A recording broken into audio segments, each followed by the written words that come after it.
Hello students, आज हम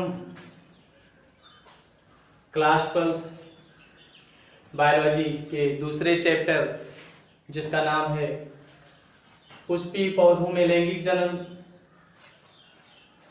sexual reproduction in flowering plants के चौथे लेक्चर को प्रस्तुत कर रहे हैं। पिछले लेक्चर में हमने देखा था बीजांड के बारे में। पुष्पीय पौधों में बीजांड की संरचना कैसी होती है, बीजांड के प्रकार कैसे होते हैं। आज हम इस लेक्चर में दीर्घ बीजांड जनन या महाबीजांड जनन, जिसे आप मेगास्पोरोजेनेसिस कहते हैं, क्या होता है, कैसे होता है, इसके बारे में पढ़ेंगे। इसके पहले भी हम सूक्ष्म बीजांड जनन पढ़ चुके हैं। सूक्ष्म बीजांड जनन में हमने परागकोश में परागधानियों में पराग कणों के विकास की प्रक्रिया को देखा था। आज हम उन परागकोश में पराग कणों का जो निर्माण होता है, उन पराग कणों को सूक्ष्म बीजाणु भी कहते हैं।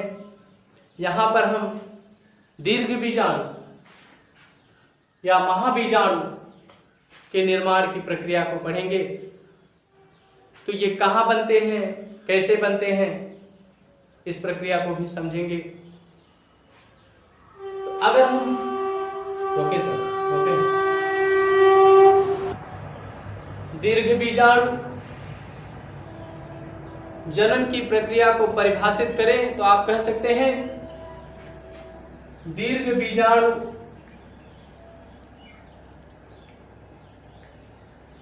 मातृकोशिका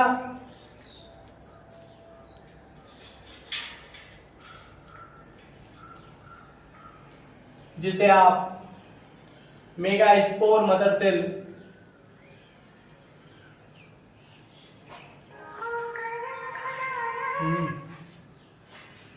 भी कहते हैं।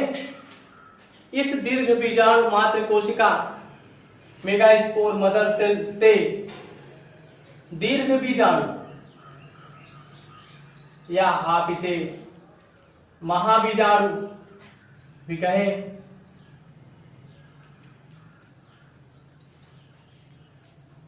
मेगास्पोर अर्थात मेगास्पोर मदर सेल से मेगास्पोर या फिर दीर्घ बीजाणु मात्र कोशिका से दीर्घ बीजाणु या महाबीजाणु के बनने की जो प्रक्रिया होती है, उसी प्रक्रिया को ही आप दीर्घ बीजाणु जनन कहते हैं। यह प्रक्रिया बीजांड में होती है। मेगास्पोर बीजांड में बनते हैं। तो बीजांड में ये कहाँ बनते हैं, कैसे बनते हैं, इसको हम एक चित्र की सहायता से देखेंगे।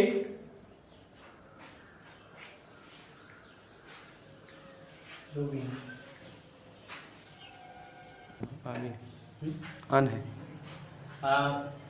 गुरु बीजांड जनन या महाबीजांड जनन, दीर्घ बीजांड जनन की प्रक्रिया में मेगास्पोर अर्थात दीर्घ बीजाणु का निर्माण होता है।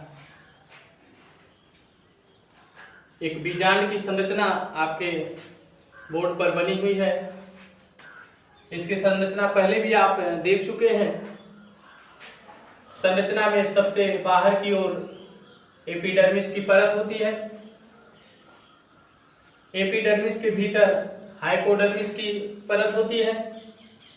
इसके भीतर का जो ऊतक होता है, टिश्यू होता है, उसे आप न्यूक्लियस कहते हैं। आप देखते हैं बीजांड में आवरण होते हैं। इन्हीं आवरण को अध्यावरण इंटेगमेंट कहते हैं। कुछ बीजांड में एक अध्यावरण, एक इंटेगुमेंट, कुछ में 2 और कुछ तो ऐसे भी होते हैं जिसमें अध्यावरण नहीं होता। फिलहाल हम यहाँ पर इस न्यूक्लियस भाग में ही इस महाबीजाणु के निर्माण की प्रक्रिया को पढ़ेंगे। यहाँ पर आप देख रहे हैं भ्रूण कोश अभी नहीं बना हुआ है, तो भ्रूण कोश यहाँ पर कैसे बनता है, इसमें क्या प्रक्रिया होती है, इतने फिगर द्वारा हम देखेंगे। तो सर्वप्रथम हम इसी का एक रूप यहाँ पर देख रहे हैं, जिसमें सबसे बाहर की ओर एपिडर्मिस, भीतर हाइपोडर्मिस और अंदर न्यूक्लियस होता है।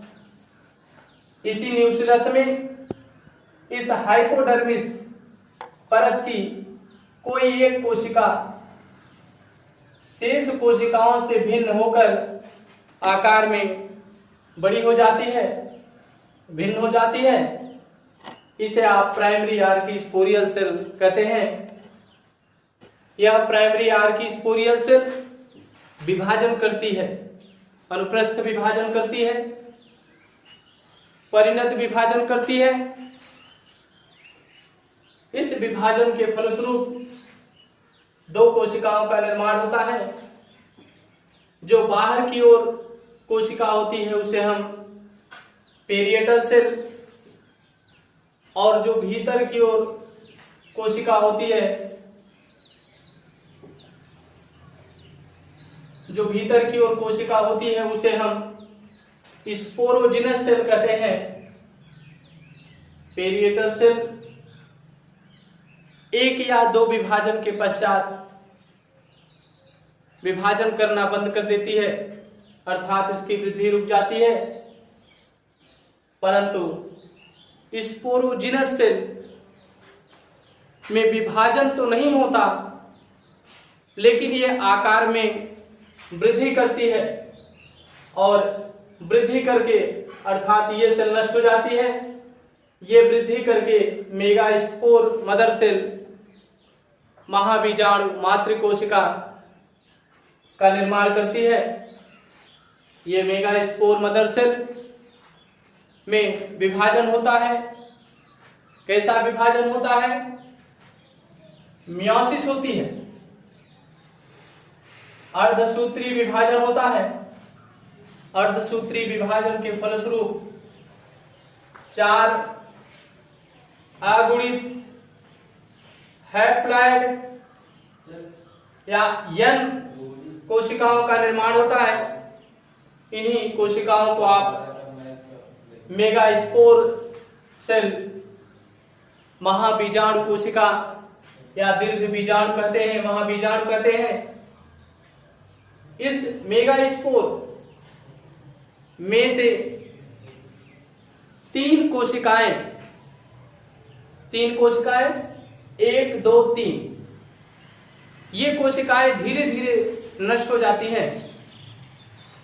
एक कोशिका जो बच जाती है उसे हम फंक्शनल मेगास्पोर यानी कि क्रियात्मक महाबीजाणु कोशिका, और जो नष्ट हो जाती है उसे हम डिजनरेटेड मेगास्पोर सेल कहते हैं।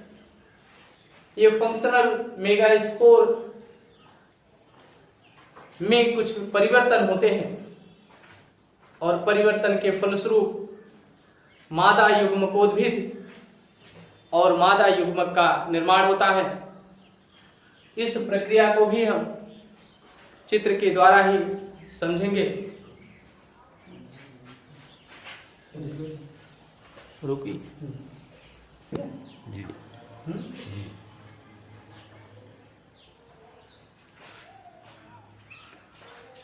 मादा युग्मकोद्भिद, फीमेल गैमेटोफाइट, हम देख रहे हैं एक क्रियात्मक महाबीजाणु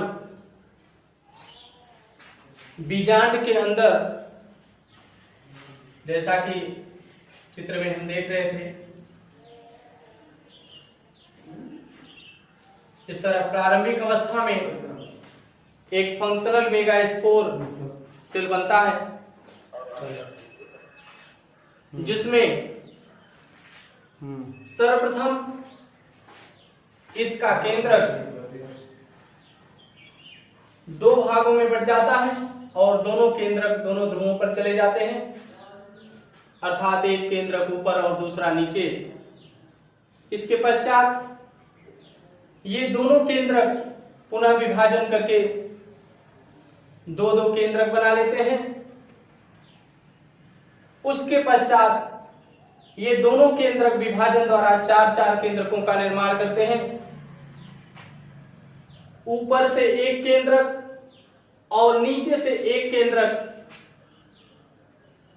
मध्य की ओर आकर आपस में मिल जाते हैं और मिलकर एक द्वितीयक केंद्रक, जिसको आप सेकेंडरी न्यूक्लियस कहते हैं, इसका निर्माण करते हैं, यानी कि एक द्वितीयक केंद्रक बनता है। ऊपर के तीन केंद्रक,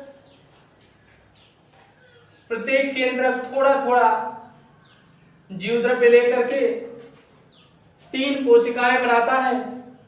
इन तीनों कोशिकाओं को एंटीपोडल सेल, प्रति ध्रुवीय कोशिकाएं कहते हैं, और इसके विपरीत छोर पर के तीनों केंद्रक भी तीन कोशिकाओं का निर्माण करते हैं, जिनमें से दो कोशिकाएं जो सतह से लगी होती हैं, इन्हें हम सिनर्जिड सेल या हिंदी में आप इन्हें सहायक कोशिका कहते हैं, और एक इसके भीतर की ओर स्थित अंड कोशिका, एग सेल का निर्माण हो जाता है।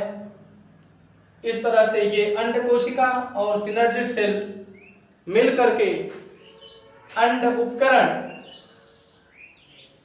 जिसे आप एक ऑपरेटस कहते हैं, का निर्माण होता है। इस प्रकार से इस बीजांड के भीतर ये भ्रूणकोश, एम्ब्रियो सैक बन जाता है, जिसमें मादा युग्मक अर्थात एग सेल का निर्माण हो जाता है। इस प्रकार से आप कह सकते हैं कि बीजांड के भीतर महाबीजाणु जनन की क्रिया में महाबीजाणु और मादा युग्मकोद्भिद का विकास होता है, जिसमें मादा युग्मक बनते हैं। ये मादा युग्मकोद्भिद, जिसे आप फीमेल गैमेटोफाइट्स कहते हैं, इनकी कुछ अलग अलग वर्ग होते हैं, या कह सकते हैं ये अलग अलग प्रकार के होते हैं। इनके विकास की प्रक्रिया अलग होती है, इनका निर्माण अलग अलग होता है। इसके बारे में हम अपने अगले लेक्चर में देखेंगे, जिसका आरंभ होगा मादा युग्मकोद्भिद के प्रकार से।